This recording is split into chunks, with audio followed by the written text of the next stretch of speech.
সোমবার পুনরায় এসআইআর নিয়ে সর্বদলীয় বৈঠকের আয়োজন করা হয়। জাতীয় কংগ্রেসের প্রতিনিধি, তৃণমূল কংগ্রেসের প্রতিনিধি এদিন এখানে উপস্থিত ছিলেন। বিজেপির প্রতিনিধি জানান, এসআইআর নিয়ে মূলত বৈঠকে আলোচনা করা হয়। তাছাড়া বয়স্ক ভোটারদের বাড়িতে গিয়ে হিয়ারিং করা হবে।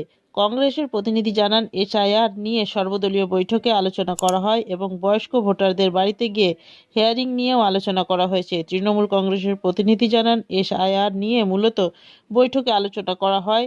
তাছাড়া বয়স্ক ভোটারদের বাড়িতে গিয়ে হিয়ারিং করার ব্যাপারে আলোচনা করা হয়েছে এবং কোনো ভোটার অসুস্থ বা অপারেশন হয়েছে তাদের হিয়ারিংয়ের জন্য বিএলআরওকে বলে হিয়ারিং ভোটারের ঘরে বা হাসপাতালে গিয়ে করার জন্য আবেদন করতে হবে। Green Asansol, clean Asansol. ये सारा पार्टी दल का मौजूदगी होगा। जो ईवीएम या वीवीपैट या बीयू या सीयू जो खराब हो उसको साइड में रख दिया जाएगा।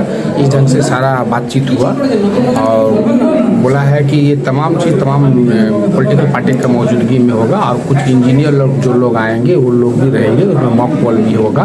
इस सारा मशीन को देख रेख सब लोगों का मौजूदगी में होगा। কি হলো আজকে সর্বদলীয় বৈঠক? সর্বদলীয় তো এফএলসি নিয়ে মিটিং ছিল, আর তারপরে যে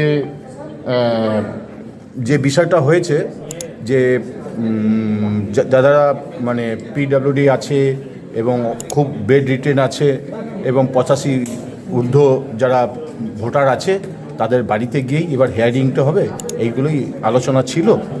তো সেই সব নিয়ে যেরকম রুটিন মাফিক আমাদের মিটিং চলে সেগুলোই নিয়ে আজকে বিশেষ এসআইআর যে চলছে ওটা নিয়ে আপনারা স্যাটিসফ্যাক্টরি?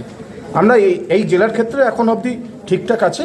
আর যেখানে যদি ভুলবশত এরকম কোনো নোটিশ কারো কাছে গিয়ে থাকে আপনারা তাকে বলুন যেন তিনি বাড়িতে থাকেন, আমরা তার হিয়ারিং বাড়ি থেকে করবো। এবং শুধু তাই না, শুধু এটা 85 বছরের ক্ষেত্রে নয়, যদি কোনো মানুষ অল্প বয়স সে মনে করবে শয্যাগত অবস্থায় আছে, তার খুবই শরীর খারাপ, তাদের ক্ষেত্রে বলেছি সেই ব্যক্তিকে বলুন তার এলাকার যিনি বিএলও সেই বিএলওর সাথে যোগাযোগ করতে, সেই বিএলও যেন আমাদের কাছে তার তথ্যটা দেয়, তার বাড়িতে গিয়ে কিন্তু আমরা হিয়ারিং করব, তাকে কিন্তু ভোট